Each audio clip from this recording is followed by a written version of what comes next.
Viewers like you make this program possible. Support your local PBS station. A mysterious metal found in a paperweight powers a record-breaking engine. In the early 1900s, automobile manufacturers weren't even thinking of aluminum. Pigments uncovered in prehistoric caves inspire a surface in any color. And a woodworking technique pioneered in ancient Egypt creates a luxury interior. We choose the finest materials. It is a fusion of craftsmanship and technology. Together, they make a signature road machine fit for a king and a race car driver. Natural resources, critical moments in time, and human ingenuity forged the world's most awe-inspiring machines.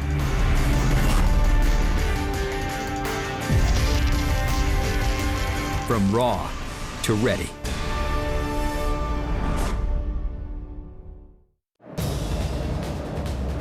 It's a century-old obsession to find the right raw materials to build a car that is both perfectly luxurious and perfectly fast. An automobile with the comforts ideal for a grand tour. And the speed capable of winning the Grand Prix. The Bentley Motor Company has built them both into their one-of-a-kind Mulsanne.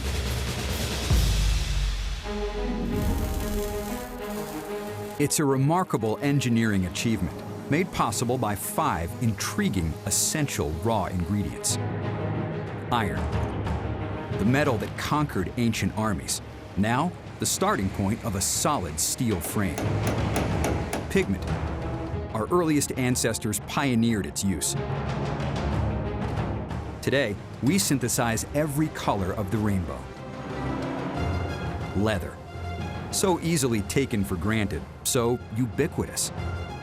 But the best still can be undermined by a simple mosquito bite. Wood, once in every car, now only savored in the elite, where the texture of a root is a work of art. And it all begins with the ultimate source of lightweight strength. Style and comfort are the hallmarks of this luxury automobile. But its crown jewel is its speed.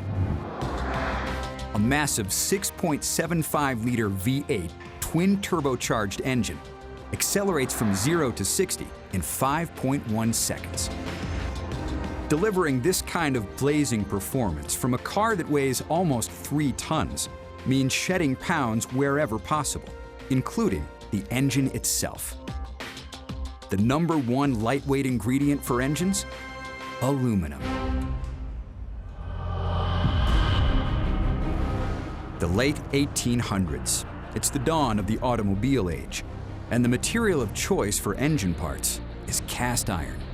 Cast iron is a great, cheap metal for engine blocks. It can withstand the heat and vibrations of an engine.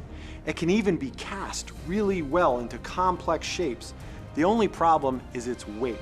If you want to go fast, it's too heavy.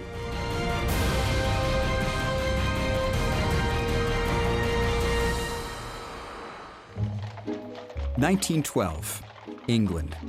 A young automotive engineer and racing enthusiast named W.O. Bentley begins importing and selling a French road car called the DFP. As a way to generate publicity, he takes this car out on the track, where it reaches a record-breaking 66.78 miles per hour, an amazing speed for 1912. Then, Bentley's life changes on a visit to the DFP factory in France. He notices a paperweight made of a very unusual and very light metal, aluminum. In the early 1900s, automobile manufacturers weren't even thinking of aluminum. It was too expensive compared to iron. Also, processing of aluminum was in its infancy. The elements needed to make it hard, magnesium and silicon, were not in it. It was just too soft. W.O. Bentley begins experimenting in DFP's foundry with creating engine pistons out of aluminum alloys, strengthening the lightweight metal by adding copper. He creates a functioning, much lighter aluminum piston that he uses to modify a racing car he calls the 1240 Speed model. It eventually reaches a remarkable 89.7 miles per hour.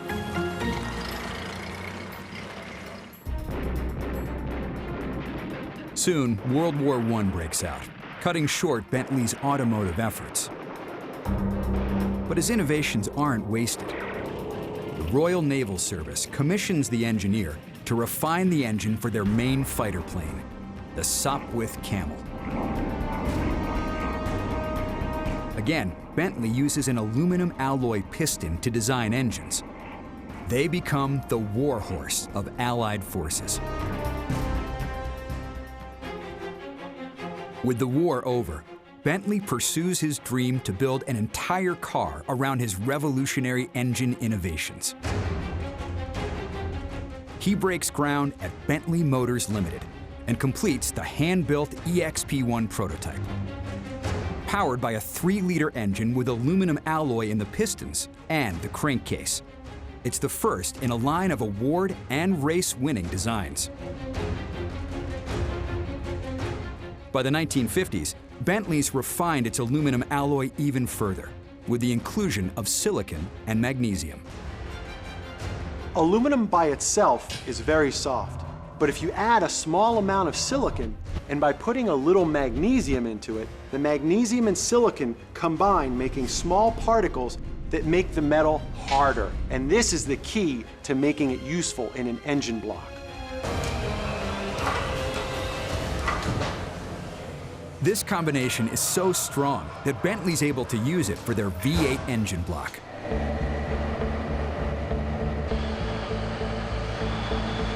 Today, most aluminum is found in ore, like bauxite. At refineries like this one, giant machines pulverize these rocks and submerge them in a bath of sodium hydroxide, commonly known as lye. This corrosive solution strips the aluminum from the raw ore. It's called the Baer process, and the final result is aluminum oxide powder. Next, the aluminum oxide powder is dissolved into a nearly 1800-degree chemical bath and zapped by powerful electrodes. The process burns off the oxygen and leaves behind pure molten aluminum. In this molten state, the aluminum is mixed with silicon and magnesium, forming a new, stronger alloy. Then, in a process known as sand casting, the aluminum alloy is poured into a mold of precisely formed sand. The mold for engine parts must be exact and have precise allowances for the contraction of the cooled, finished metal. The design must also allow for a proper flow of gases and metals within the mold, so that there are no voids or weak spots. For a luxury automobile, a perfect cast engine block is critical.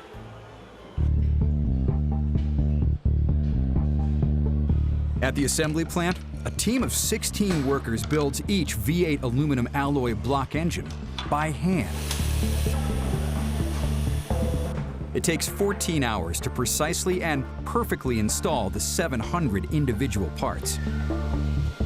Nearly 99% of the engine is assembled here in Crewe. All the little parts that need to be glued in, attached, are all done here. They're not done at suppliers and shipped in to us.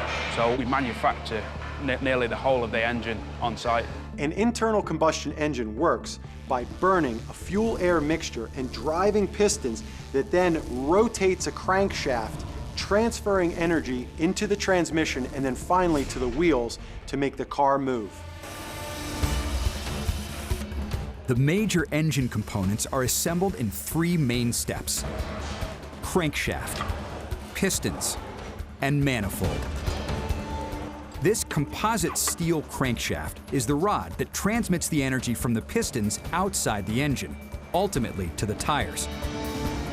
After applying plenty of oil to ensure the shaft spins freely, the crankshaft goes in. Next up, the aluminum alloy pistons. They're the beating heart of the engine. The Mulsanne has 8 lightweight pistons, and they're very similar in design to the ones W.O. Bentley first created almost 80 years ago. Each piston goes inside a lubricated steel-lined cylinder. They're aligned in a V shape to provide additional balance during operation. They do need quite a firm push to get them in.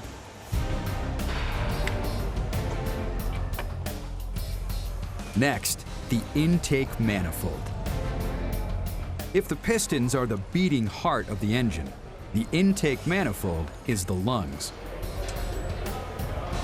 The intake manifold distributes air and gasoline into the cylinder. When the right amount of gasoline and air mixes, it creates the perfect combustion. Building these aluminum alloy block engines by hand is an enormous source of pride for each technician at Crewe. When I drive along the road and I see a Bentley, I think, yeah, I could have built part of that one, you know. A hand-built powerhouse, ready to burn rubber. All thanks to W.O. Bentley's early experiment with pistons and aluminum.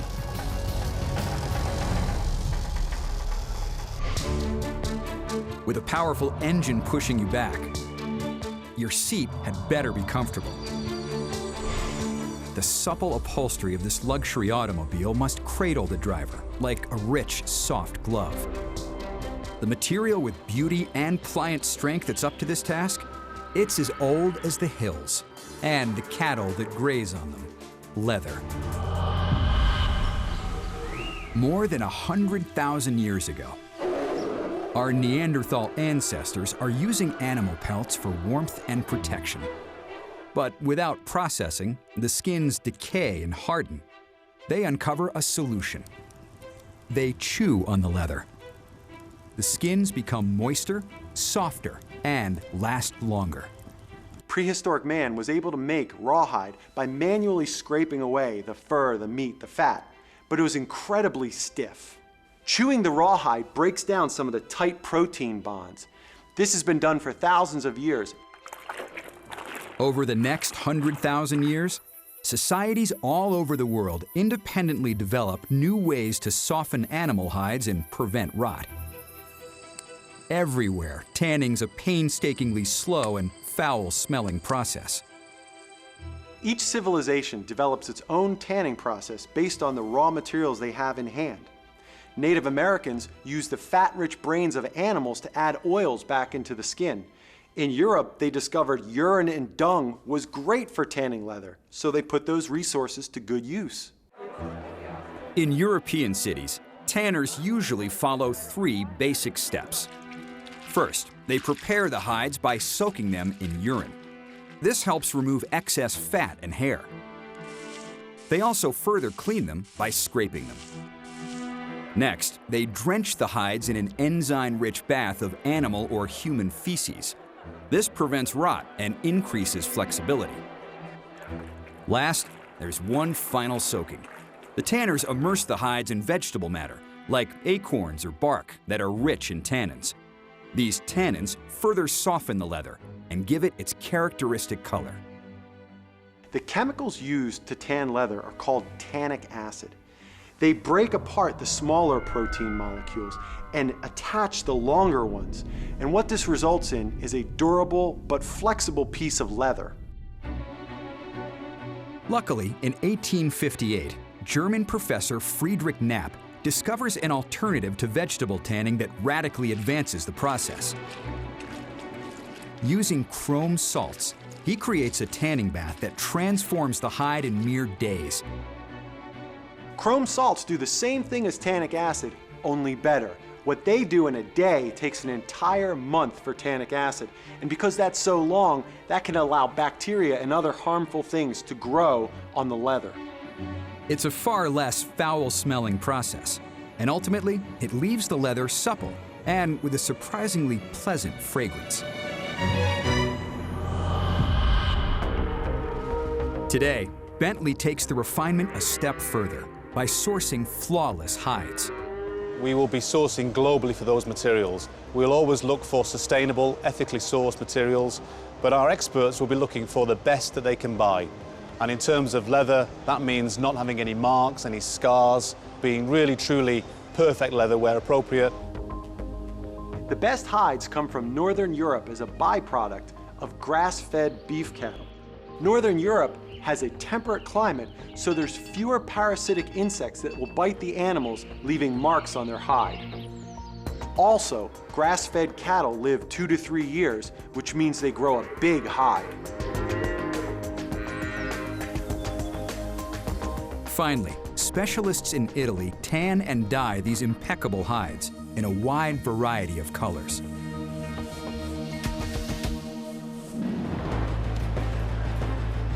Back at the Bentley factory in Crewe, these choice hides are elevated to fine art. Producing lavish leather upholstery is a monumental process that happens in 4 steps: cutting, stitching, fitting, and first, inspection. In inspection, an expert examines the leather and determines which portions are suitable for the interior. Anything that has heavy grains or lines of fat is considered structurally damaged, marked orange, and rejected. A white mark indicates small blemishes or scars that can be hidden from the eye. So when those hides come into Crewe, what we do is a very intensive inspection process. Because every leather is different, it is different thicknesses, it has different conditions, different characteristics. As soon as we put the hide on the inspection bench, we clip it down and stretch it. So that brings out any scars we wouldn't normally see. Got more structurally damaged hide here. That will never be used in a hide. Again, we've had a few more scars here that could have been caused by barbed wire or anything like that. The biggest part in the car is the headliner. So as we're marking this hide up, we'll see we've got so much area left, or we can get a headliner in that, or we can get a big seat back in it. So if it's one we know we can get one of the big parts in, we'll put that hide to the side for now. Otherwise, if we think it's not a very good quality hide, it'll go at the bottom where they can get all the small parts or the non-seam parts of the car in. Next up, cutting. An enormous table called a Gerber machine scans each hide to identify the most efficient pattern. It recognizes the colored marks and assesses how to best fit various leather parts. It's like a giant jigsaw puzzle. And we will break the leather down into 3 zones. We will have a category A, which is absolutely perfect. We'll have a category Bs and Cs, where we can use those leather parts on other areas of the car that are not directly in visual line of sight, and obviously can be used. This here is a visual aid. The blue areas here are parts of the leather that will not actually be seen in the car. So that's telling us that it's okay to have a scar in it. All the grey areas are perfect hide. And what will happen at the end here, it'll give us a figure of how much of the hide it's actually using, and it'll go with one that's using the most amount of leather, so we get the least amount of waste as possible. Once we've made sure all the parts are okay, we'll send the machine to cut, and the machine will cut all the parts out using the numerous tools it's got. We have a pizza blade that does all your external cuts, does the outside shape. This one here is called a notcher, and that puts little triangles around it that is used for the sew mark, so the sewers know where to follow. We also have a scalpel blade that does all internal cuts, like circles or anything like where an instrument or anything on the steering wheel might go.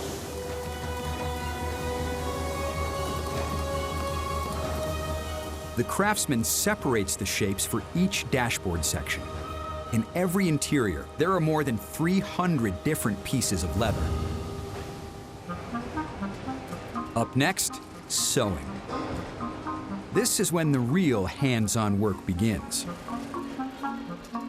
Here, 12 seamsters with a combined 360 years of experience assemble all the leather pieces. Many of them are sewn by hand. It takes 15 hours to stitch together the leather on just one steering wheel. 620 stitches require 10 feet of thread and a steady hand. And it's all made to order. This is the kind of traditional handcrafting that Professor Friedrich Knapp might have seen in his day as well. In terms of cross-stitching on the steering wheel, we can do that. We can do the cross-stitching on the seats. You know, virtually every trim area we can customize in terms of the style of the stitching and the color of the stitching. Last up, fitting the seats, a task completed entirely by hand. The upholstery team puts out only 8 seats per day, and each one takes about an hour to cover. We need to ensure that the sewn seams across the edge of the foam and it's in the right position so it gives us the best quality products. Yeah, each seat's very different when we're working with the leather. Obviously, with it being a natural product, it has different stretching properties. The shop's work is complete, with a lush interior that owes its refinement to a process once known for its awful odor and the ancient handcrafting of a timeless raw ingredient, leather. Soft leather seats support passengers in comfort. To support the car itself, you need a solid frame. This luxury automobile weighs nearly 3 tons, can go from 0 to 60 in 5.1 seconds, and reaches a maximum speed of 184 miles per hour.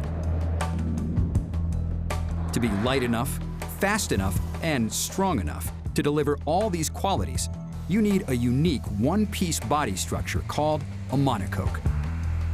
And it's completely dependent on iron.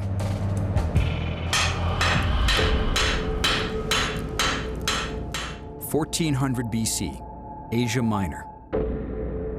The Bronze Age, marked by weapons of alloyed copper and tin, has peaked.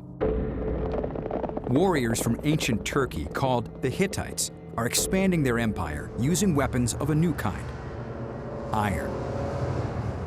Iron is the 4th most abundant element near Earth's crust, so finding a deposit is rather easy. In Anatolia, where the Hittite civilization started, there was enough iron laying around that the first person to smelt it probably just picked it up off the ground. Found everywhere, the Hittites discover how to unlock the secret potential of iron ore through heat and pressure. For the first time, sturdy metal weapons are in the hands of nearly every soldier, giving the Hittites and their armies a huge advantage. The Hittites' big secret was a special oven that produced a lot of heat, and heat is the key to removing iron from its ore. They take the smelted iron and beat it on an anvil, slowly spreading it into the shape of a sword.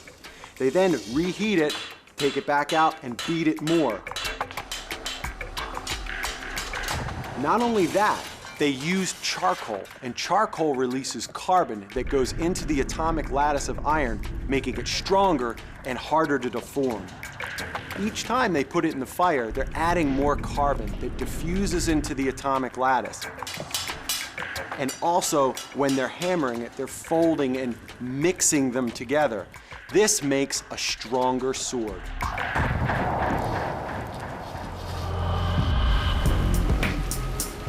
More than 3,000 years later, and humankind is still manipulating iron and carbon to build our empires. But now, we can control the carbon content precisely to within 1/100% and create a perfect steel alloy. And carbon is just one of many additives that we use to make the right steel for the right job. Other elements include chromium, tantalum, and tungsten, each crucial ingredients to steel recipes that can deliver anything from more strength to a greater resistance to corrosion. Chromium is a great example of how mixing metals makes them better. When you put a small amount of chromium into iron, it forms a chromium oxide protective layer that keeps the metal from rusting. Modern master craftsmen can now develop devices our ancient ancestors would never dream of, including our horseless chariot.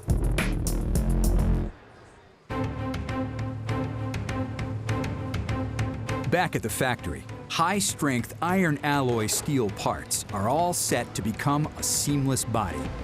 To begin, technicians get to work, welding the brilliantly designed monocoque frame. Monocoque construction is when not only the chassis, but the outer body parts of the car all support the load as one unit. Not only is it stronger, but it's much lighter using less steel. First, they lock the pieces into a jig.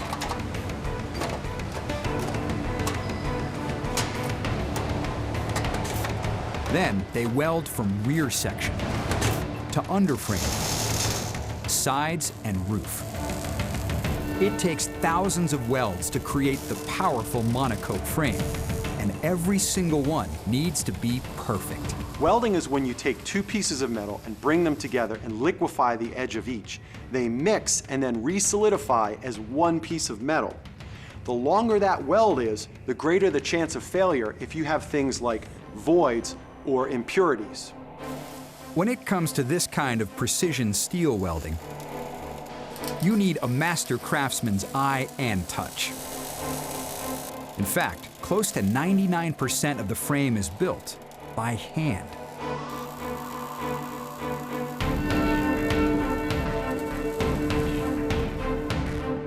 We use robots in very process repeatable conditions, and we'll use hand skill, craftsmanship skill in areas where we know traditionally we can actually achieve the right surface finish.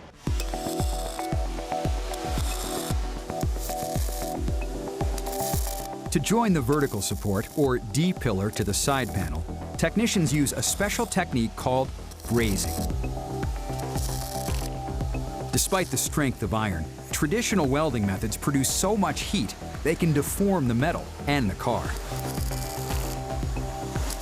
Brazing is actually taking two pieces and putting another metal in between that adheres them. It does not melt the base metal. The beauty of brazing is that you don't heat the part up as much, which means that you can't have thermal warping as easy. However, to braze two pieces of metal together and have them be structurally strong is very difficult. Traditional welding methods get up to temperatures in excess of 2000 degrees C. With the MIG brazing process, we get up to temperatures circa 950 degrees C, ultimately putting less heat into the D-pillar area.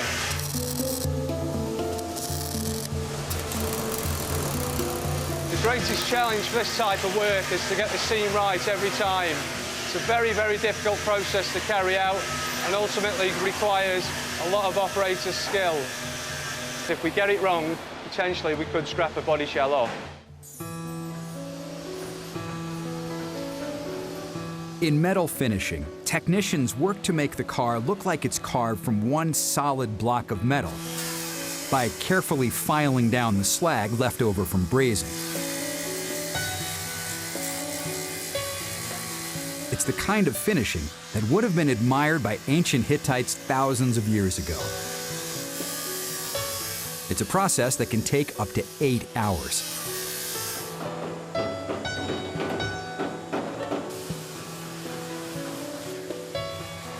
When you braze two joints, the heat, it will sink.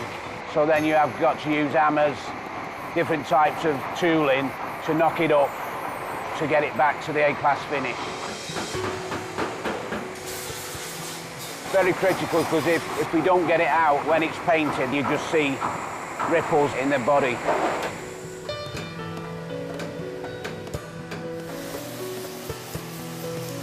Our craftsmen are very highly trained. They understand exactly the welding technology, they understand exactly the surface finishes they need to achieve, and the standards are very clear through the build process. And that's an important point, that they deliver the right finished product.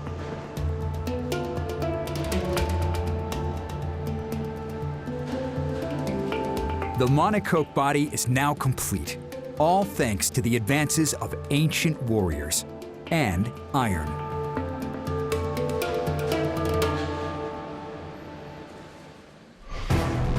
A strong frame is the source of hidden strength. Now we need beauty that's front and center. This interior surrounds its passengers in a sanctuary of comfort and refined beauty. the perfectly symmetrical cabin paneling's a work of art. It requires painstaking attention to detail and thin slivers of the all-natural ingredient, wood.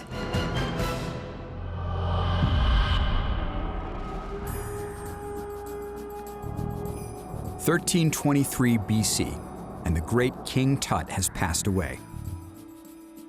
His burial chamber is filled with the world's most valuable items, jewels and gold, as well as furniture crafted with wood from the extremely rare ebony tree. It's so rare and valued, the artisans develop a revolutionary skill, minimizing the use of the wood while maximizing its beauty. Using simple tools, they cut the high-value wood into thin sheets. They use glue to inlay and adhere it over a lesser wood, and then polish it to a smooth finish. The process is called veneering. Veneering is to wood what plating is to metal. It's taking an inexpensive, strong base material and covering it with something expensive. For metal, that could be gold or silver. For wood, it could be bird's eye maple, or in the case of the Egyptians, ebony. 3,000 years later, in Louis XIV's France, wood veneer decorated furniture is a high art. Preeminent cabinet maker André Charles Boulle, an artist in residence at the Louvre Museum, is one of the celebrated masters. His specialty? Elaborate veneer work known as marquetry. It contains stunning, intricate, beautiful patterns. One preferred material is wood burr. Ironically, the spotted grain pattern of a burr is the tree equivalent of a scar. It forms when the tree is attacked by a disease or a parasitic insect. And because they form randomly, their appearance is deformed and tangled. Today, the diamond of all veneers is the root burr.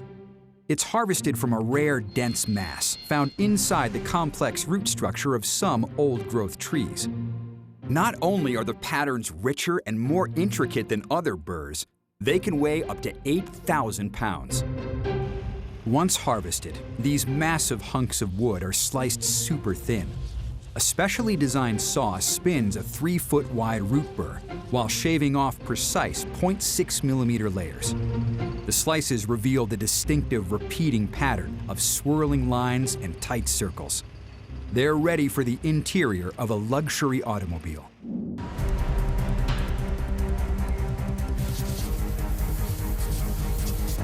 It takes 69 expert woodworkers to mirror match, cut, apply, and finish the 24 wood veneer panels.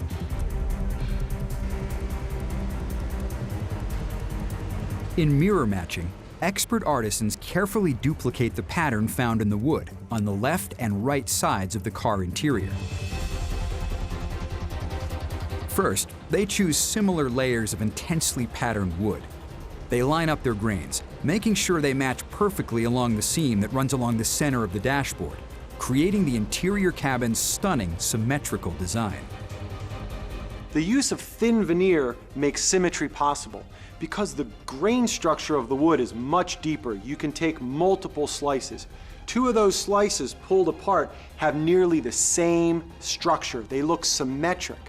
Unfortunately, nature is never perfect, and so they're a little different, and this is where the eye of the artisan comes in. You'll see this in traditional type furniture that you may see in your home. So we pass that on to our vehicle. When they're done finding each veneer's perfect twin, the cabin's left and right sides make a mirror image. Mirror matching the wood veneers is a very important process. It really starts at the style of the car. So what we have to do is join pieces of wood. And it's important when we make the joints that they are mirror matched.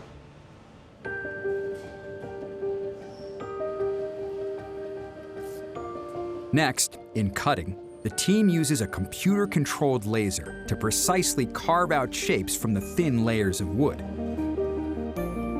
Then, they're ready to apply the veneers to solid wood substrates. Substrates are the parts that we actually apply the veneers to. For the Mulsanne, that's solid timbers.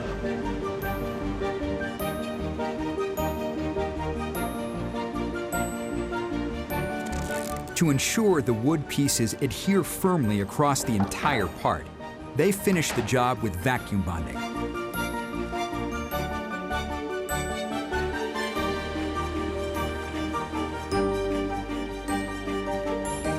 In finishing, craftsmen meticulously sand, smooth, and polish each bonded panel by hand. Then they seal it all in and create a glassy surface with 5 layers of lacquer. A look fit for a king like Louis XIV, with protection to last the life of the car. There are so many things that affect the quality of wood over time, and the biggest is ultraviolet light. The wavelength and energy is just perfect that it damages, causing cracking to lacquers and veneers. So it's very important that the coating be able to withstand such an environment. Finally, interior panel assembly. These finished wood pieces head to various stations where technicians attach them to the car's interior components. Here, in the instrument panel department, a technician runs a series of tests on a finished dashboard. The fascia, or outer surface, is a combination of technical precision and pure beauty. It is a fusion of craftsmanship and technology. We wanted plenty of wood. We wanted the look of the car to be very traditional and very simple. So, for example, the fascia, we designed it extremely simple, and all the technology is hidden behind the fascia. So when people want to get into technology, they can operate controls and work there as simple as that's required. In the end, it takes 72 hours of manpower to prepare the veneers for final assembly. But that's not counting the 5,000 years of veneering perfection achieved since the craft's early days in ancient Egypt. All due to the luxurious elegance of wood. Natural wood makes a car beautiful on the inside. On the outside, it takes a body alive with color. This luxury automobile's first look must be of the highest standard. This stunning, reflective, colorful surface is a signature feature known as the mirror illusion. It's a paint job that's absolutely pristine, and the key ingredient dates back to the caves of prehistoric man: pigment.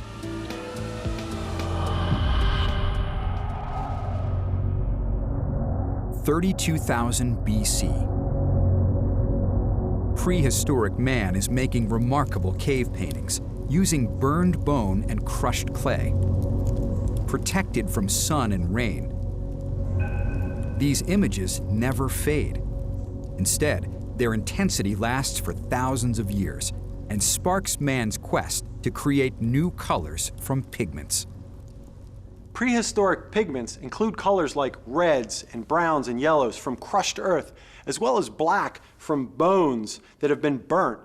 And people would use these to create paintings on the walls of caves that are around today. It's a really good example of how humans look around at their resources, find something they can use, and put it to work. 51 BC. Cleopatra rules Egypt. She has a passion for makeup. Her brilliant blue eyeshadow is made from rare lapis lazuli stones. It's a source only a queen can afford.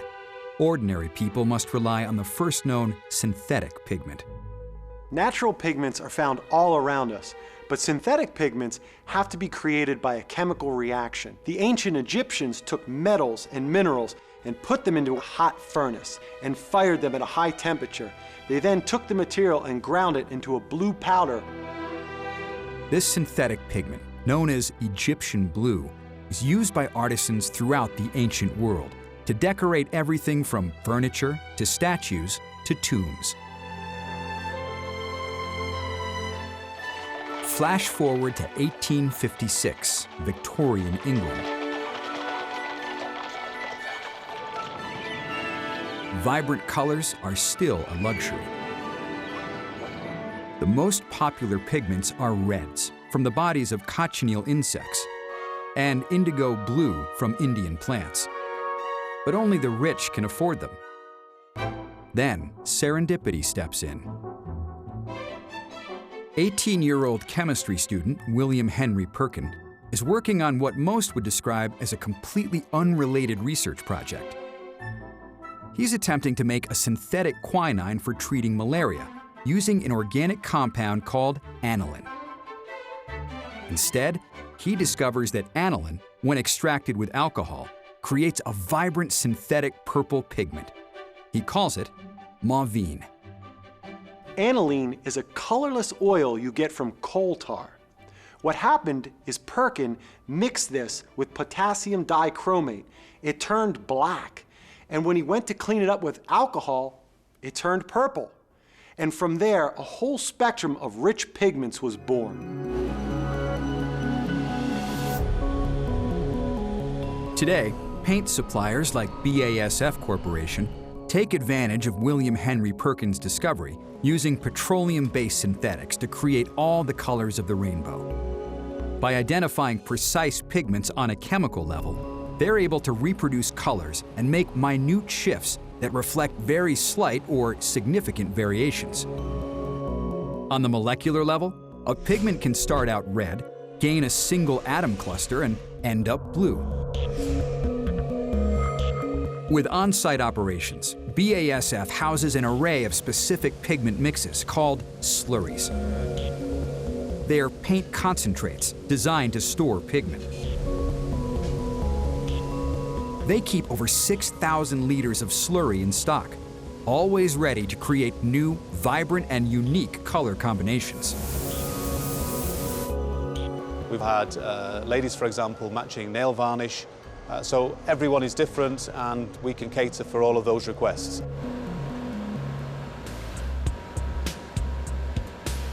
Transforming this luxury automobile from bare metal body to dynamic dream car takes a team of skilled human and robotic workers 86 hours to complete. It's a 4-step process: coating, mirror finishing, paint inspection, and to start, rust and corrosion protection. To begin, an overhead conveyor carries the body through a shower of phosphate acid and alkali cleaners. The chemical shower degreases the metal and creates an outer layer of protection.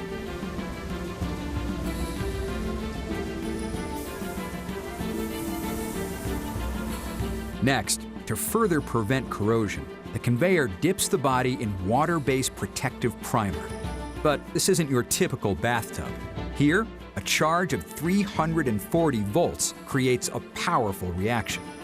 An electrical charge is put through the tank and the pigments in the dip migrate onto the surface of the car. This means that we're getting primer and the pre-treatment in all the areas of the car that's inaccessible to a guy with a spray gun. After curing in an oven at 338 degrees Fahrenheit, the body moves to step 2, coating. Coating consists of 5 individual paint applications, 3 hand-applied top coats of color, and 2 protective clear coats. We have customers that will like the traditional colors, so the blacks, the grays, the greens, the silvers. But the aim to please discerning customers means they have an almost endless selection of shades. Even tried and true black is offered in 9 subtle variations. And having the best pigments means that virtually any color can be matched. Color choices that would have no doubt even satisfied Cleopatra. We will also create our own palette of choice of colors, where our designers and stylists will come up with new and exciting colors to really engage and excite our customers. Here, experienced painters spray each color top coat by hand.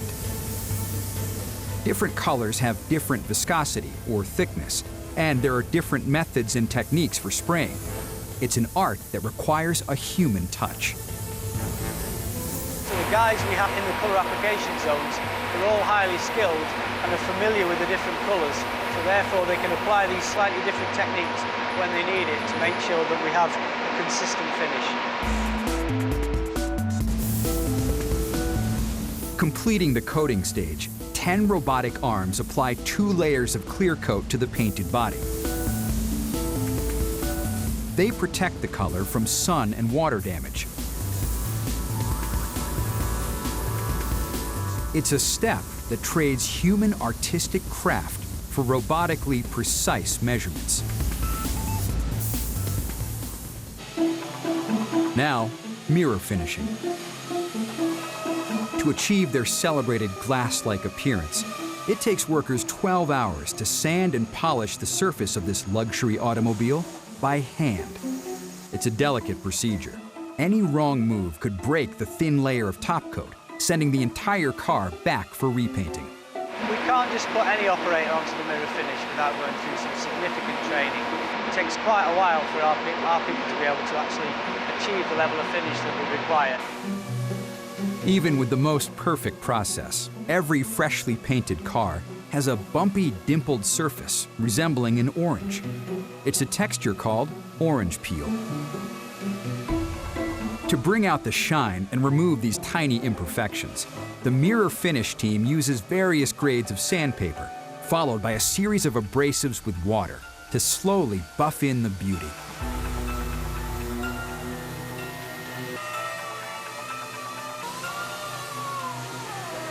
To be sure this painted body's up to their mirror finish standard, there's one final step: inspection.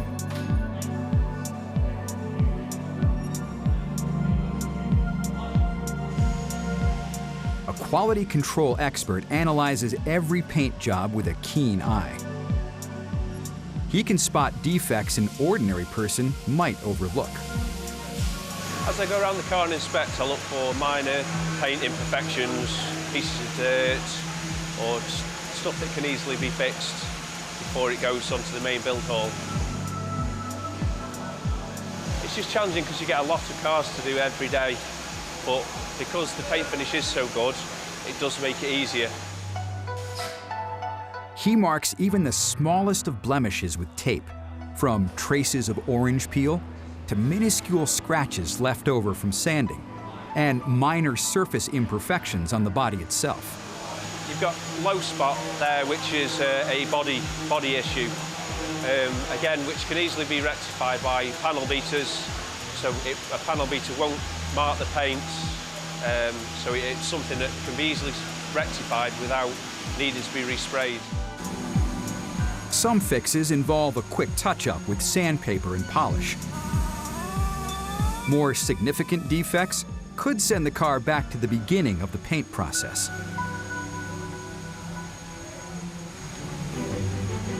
Finally, the painted body passes inspection. A mirror illusion masterpiece in a color inspired by ancient Egyptians and their recipe for the first synthetic pigment.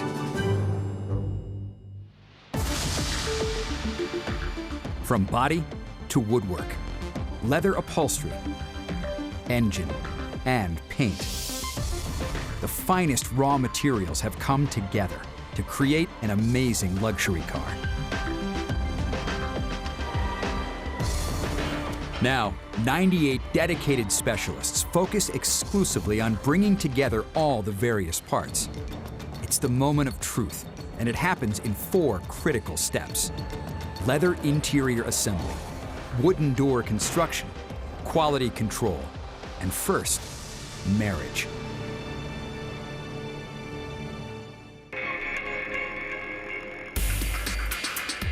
Marriage is when the powerful engine and beautiful painted body come together. This is where it begins to look more like a car than just a body. The aluminum block engine moves into position as a powerful conveyor arm carries the steel frame body directly above. A hydraulic bed lifts the engine up, and a 2-man team of skilled technicians get to work, completing all the necessary connections to turn these 2 parts into one luxury car. Another worker mounts and fastens the 20-inch tires.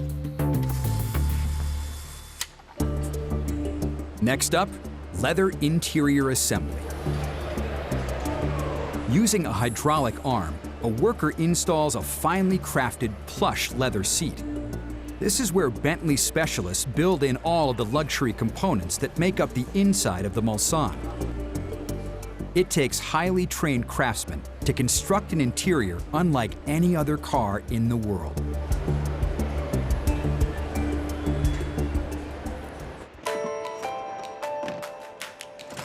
At another station, it's time for wooden door construction. It's a delicate process, and workers take tremendous care installing this critical signature piece. Only 2 people actually touch the wood veneer before it's shipped out. Well, less people handle it, less people damaging it. So there's only certain people who can touch it, and then it'll go to the line, and then the auditors will check it, make sure everything's okay. There's no dints, nothing, no runs in the wood, in the lacquer, everything's all perfect, so the least handling the better. Finally, a hydraulic arm helps position the 110-pound doors.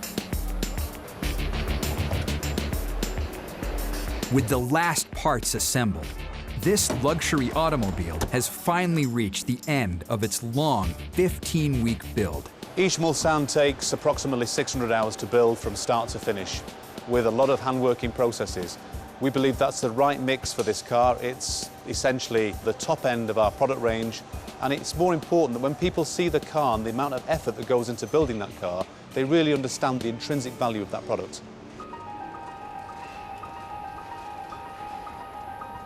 Luxury is not an illusion. It's the product of the finest materials. It's a product of countless hours from skilled artisans. It's what enables a machine to become a work of art. From raw iron ore and fine-grained wood to the richest luxury automobile money can buy, it takes the world's best technology to build the Bentley Mulsanne. From raw to ready.